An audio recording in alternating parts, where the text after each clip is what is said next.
Hello, hello. Welcome to the Becoming Zesty podcast. I am so happy that you're here. Today we're going to be talking about duality and how it's not what most people are thinking that it is. Or at least it's not what it looks like in action, the way most people interpret it as a concept. So I'm going to explain what all that means.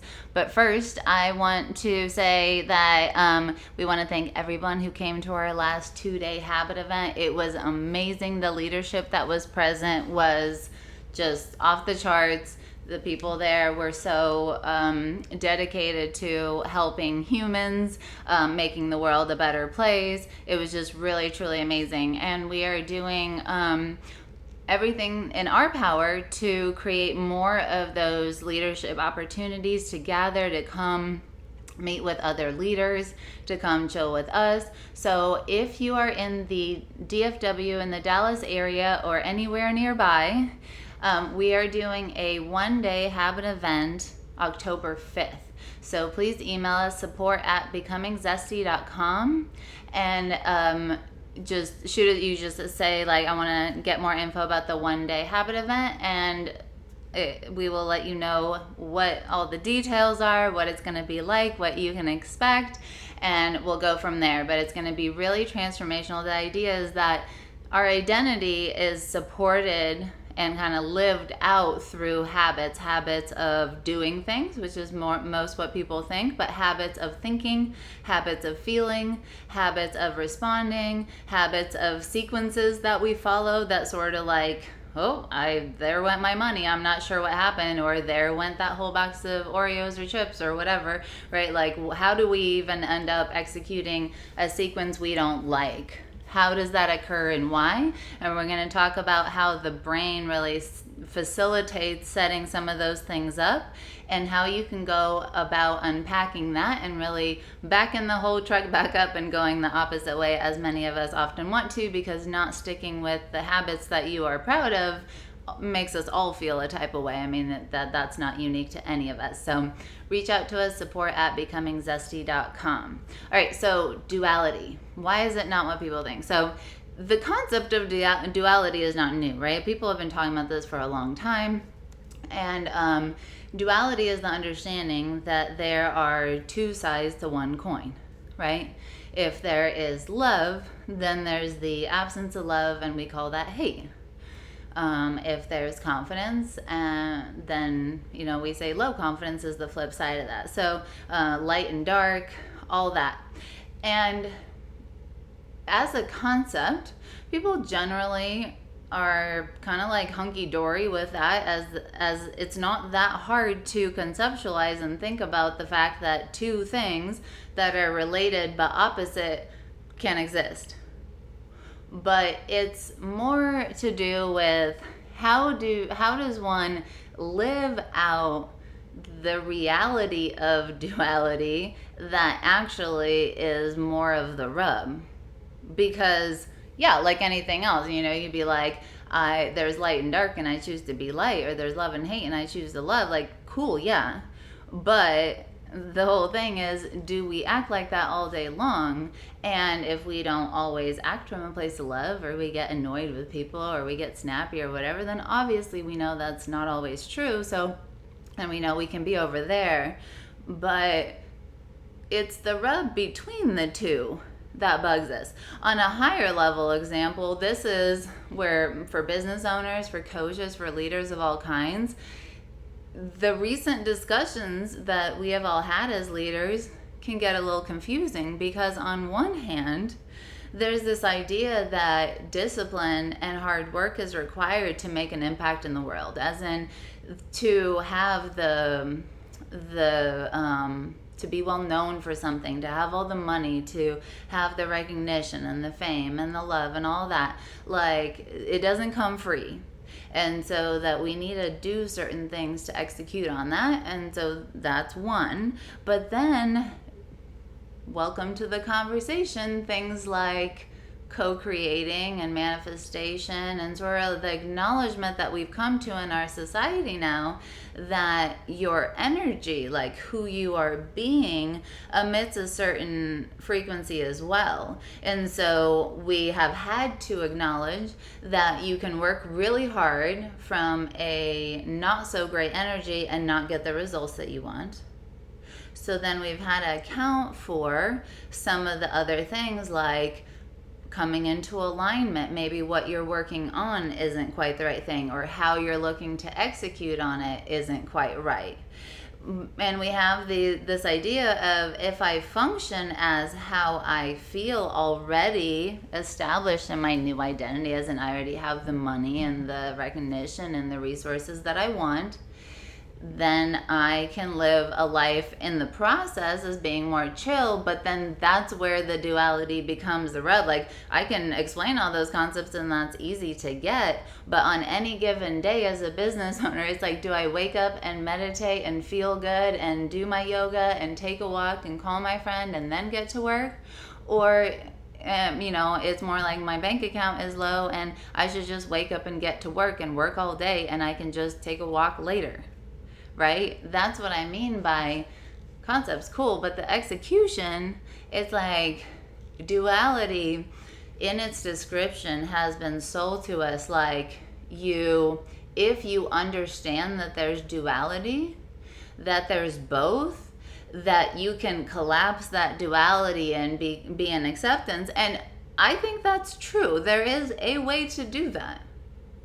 And it does exist. On the flip side, I think people would be much more powerfully served if they looked at duality as something as, how can I hold both of these things and include them? It's not, how do I just negate it, right? If you collapse it down and duality goes away is not a problem, that can work when we're sitting in meditation.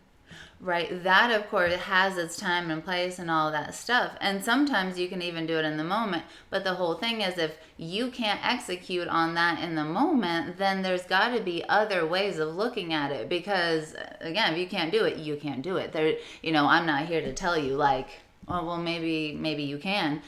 If you have not gotten there, there's something stopping you, right? And so often a more helpful perspective shift is needed to say, if that's not going to work, there has to be a way to look at it that is more of service to me. And I think that duality, when understood from the place of, I'm not putting anything down, I will feel a lot less confused if I understand that duality is me truly holding and acknowledging both, so that I can ask the better question. And the better question is, how do I walk that fine line between the two, right? It's not, how do I go and chill and go travel and just expect the money to manifest into my bank account. And maybe you're like, well, I'm not buying that. Cool, you don't have to.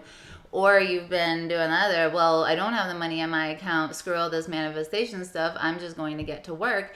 Instead, it's saying, holding both, acknowledging both, understanding that they are contradictory, and yet, how do I cultivate within myself the strength and the power to say, what does it look like today to walk that fine path of, I'm going to reach for what feels good in my day, for that ease and flow in the feeling, while still doing the things that I feel good consciously about choosing as a business owner, as a leader, to do, because I know that those things are the money generating or impact generating or outreach community generating activities that matters to what I am doing.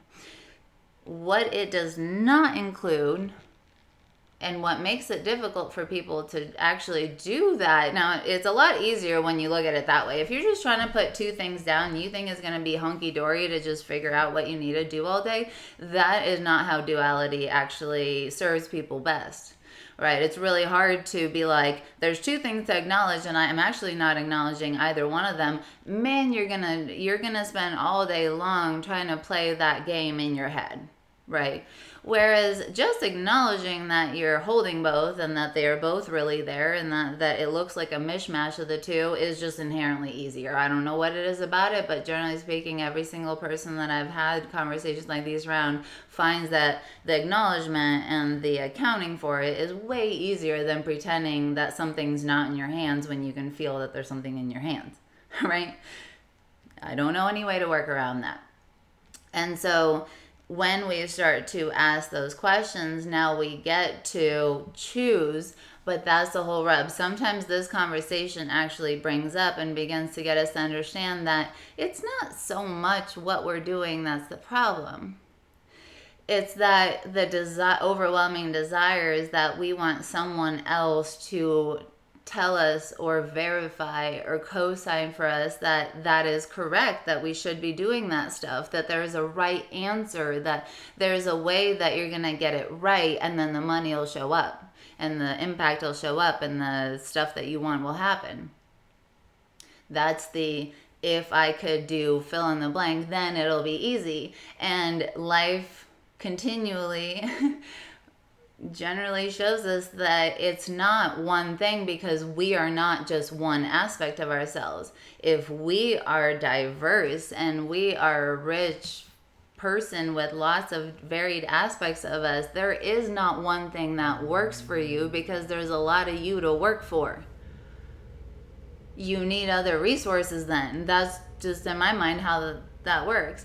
And so in actuality, it is so much easier then, if we can't yet get at benefiting from the concept of duality, to back up and say, for me to be able to choose what this looks like, knowing that there's this duality and a complexity of life, and it's for me to figure out what brings me the most joy in the path. What path can I choose, and how do I execute on this path that has the most feel goodness, alignment with who I am, what I want, and what feels the best to me. Now you're crafting a comprehensive, cohesive life that you can really feel proud of and that you feel good about and in.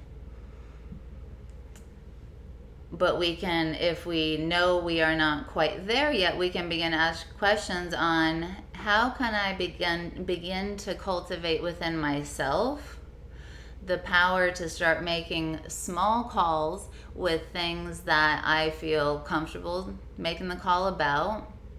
And then how can I begin to gain feedback on how it goes? Because if you keep making small choices in your life, and then you have your wits about you and you look at the feedback on how that went, you will begin to gather a lot of data on who you are and get real information on your sort of like, how are you trusting in you? Can you? Right? That's kind of the big question. And so often when working with people, it's the same story again and again and again. And what it comes down to is that we do have the info within us and you can trust yourself. But what I don't expect is for anybody to take an expert's or someone else's word for it. This is how you can prove it to yourself. What is it that you are going to need to do? How many small bite-sized things are you going to have to work up to? How many kind of stair steps do you need to have to show to yourself that when you stop and you make choices based on what you desire, what you think is best, that process, you may have some missteps, but stuff starts happening. And good part of that feedback is good stuff. And most of the time when people are really choosing for them, if you chose it and it felt good to you, then more than likely, more than half of what you choose will be positive feedback, because you do something you like, you come into alignment with it, you get the good back, and you're like, oh, look, this is what Alex was talking about. But again, this isn't the kind of thing where you just have to take someone's word for it and just like believe it, because again, that's the whole problem.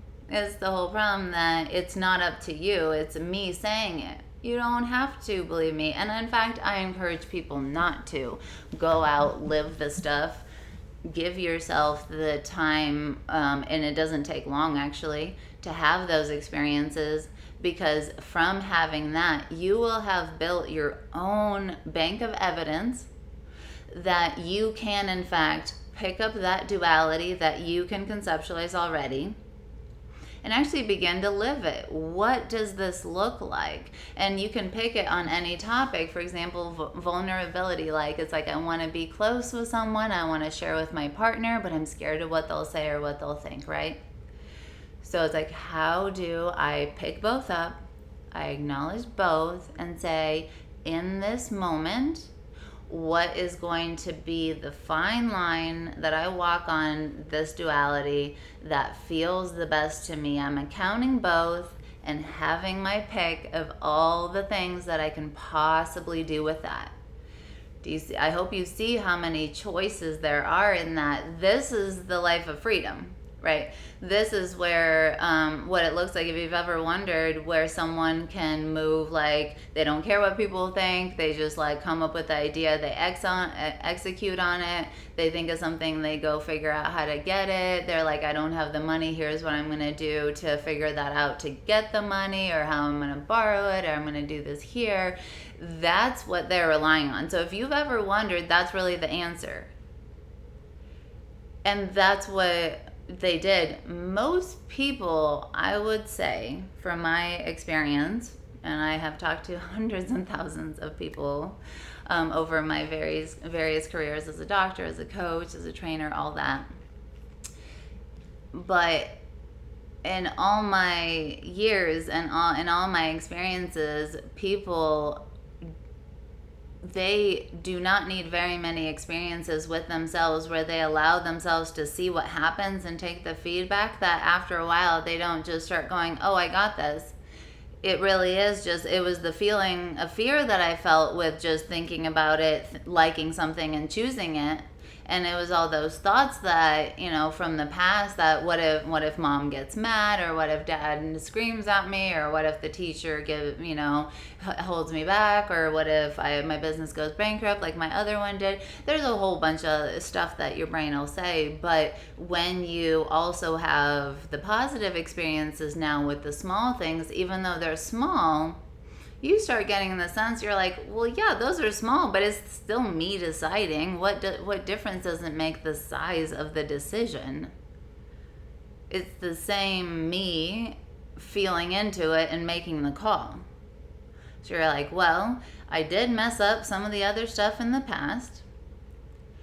I didn't handle it exactly how I wanted to.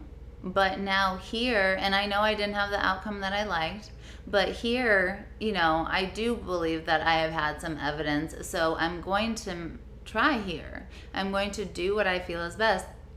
And I didn't die after that last one. I'm still here to make the decision, so I'm obviously going to be there again. Now, it's also totally fine, I will say, to have what we call secondary feelings, or in-between feelings along the way. Like, for example, I've been through divorce. I know that I can get through divorce. I know that I will be just fine in really all situations. You could drop me off in an unknown land and your girl's gonna figure it out. I really truly believe that, and I find a lot of comfort in knowing that about myself. That's part of what you see here, right? But I don't want to. When I think about like something happening with my partner and I, or something going wrong, I feel sad about that. I'm not like, oh, kumbaya about it, like whatever. Like, I'm like, or if something were to happen, I'd be like, I would be devastated. And when I feel those things and I feel the fear about the thought of that, that's okay. That is a separate thing. Because, I mean, if your friend said that to you, that they would be allowed to have that be true. As in, you would accept a situation or a choice or whatever, and then the response to that. So do it for you too.